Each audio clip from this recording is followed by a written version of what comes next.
من القلب إلى القلب أزف عبير أشجاني، شذاها الحب والود يفوح هدى بإيماني.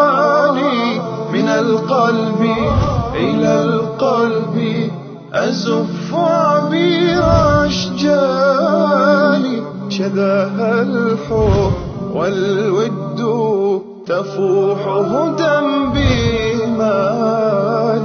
كتاب الله يجمعنا وهدي نبيه الغالي، وتوحيد لأمتنا بحب الصحب والآل. من القلب. گفته شده 3 چیز خداوند پنهان کرده در 3 چیز که غنیمت بشمارید. رضایت خدا و خوشنودی الله در لابلای طاعات و بندگی ما پنهان است. یعنی ما نمیدونیم در کدام طاعت رضایت بیشتره.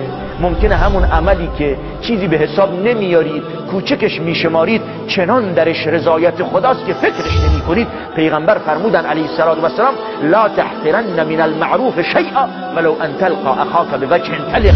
از خوبی ها، از معروف و نیکی چیزی رو کوچک مپندار، حتی اگر شده در حین دیدار و ملاقات با برادر مسلمونت با چهره خندان و بشاش، ممکنه همین لبخند تو، همین چهره باز و خندان تو چنان سرور و شادی و در دل یه مؤمن بندازه که فکرش نمی کنید. بالاخص وقتی تو جایگاهی دارید، مقام دارید، پول دارید، ثروتمندید، اهل منصبید، یه انسان مظلوم، فقیر، بی‌نام و نشان تو جامعه از کنارش میگذرید، اگر بهش سلام بکنید، یه لبخندی بزنید، میدونید با خودش چه میگه؟ میگه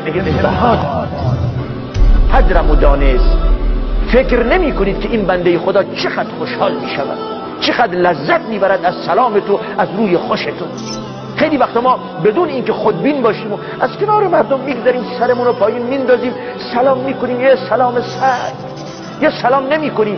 اما نمیدونید که این سلام سرد، این سلام علیک نکردن چقدر تأثیر منفی میتونه تو دل این بنده خدا بذاره. و این بنده خدا ممکنه مظلومه، ممکنه فقیر، ممکنه مسکینه، پیش خدا قدر و منزلت داره. و نکته دوم خشم و غضب خداست. خشم و غضب خدا در معاصی پنهان است. یعنی نگو این مکروهه، این گناه کوچکه، این همه انجام میدن، منم انجام میدم. ممکنه همون عمل کوچک که گناهه درش خشم و غضبی باشه که انسان رو بدبخت بکنه. ایاکم و محقرات الذنوب، بر حذر باشید از گناههای کوچک. نگو چون گناههای کوچک ممکنه یه وقت به نحوی همون گناه کوچک تو رو هلاک بکند. و مورد سوم گفته شده که محبت خدا و دوستی خدا نسبت به بندگانش پنهان است. ما نمیدونیم که خدا کدوم بنده اش رو بیشتر دوست داره. ما نمیدونیم. ممکنه همون بنده خدایی که ما چیزی به حسابش نمیاریم پیش خدا قدر و منزلت و جایگاه والایی دارد و جزو اولیای مقرب الله جل شأنه. ما که نمیدونیم، خبر از اسرار مردم نداریم، خبر از دل و باطن مردم نداریم، خبر از نهانها و خلوتها نداریم.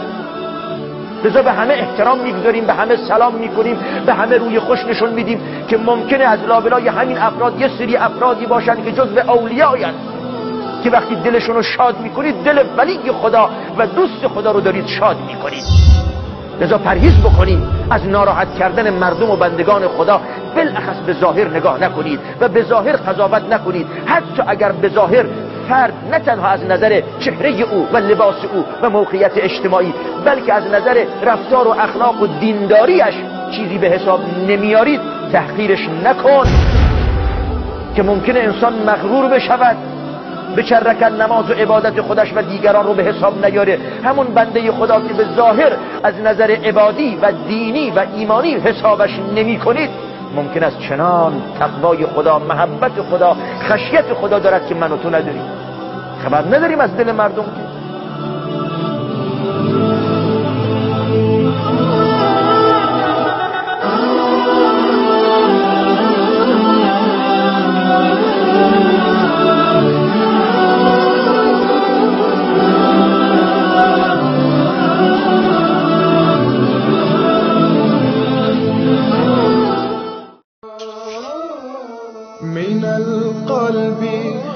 القلب أزف عبير أشجاني شذاها الحب والود يفوح هدى بإيماني من القلب إلى القلب أزف عبير أشجاني شذاها الحب والود تفوح هدى بإيماني كتاب الله يجمعنا وهدي نبيه الغالي وتوحيد لأمتنا بحب الصحب والآل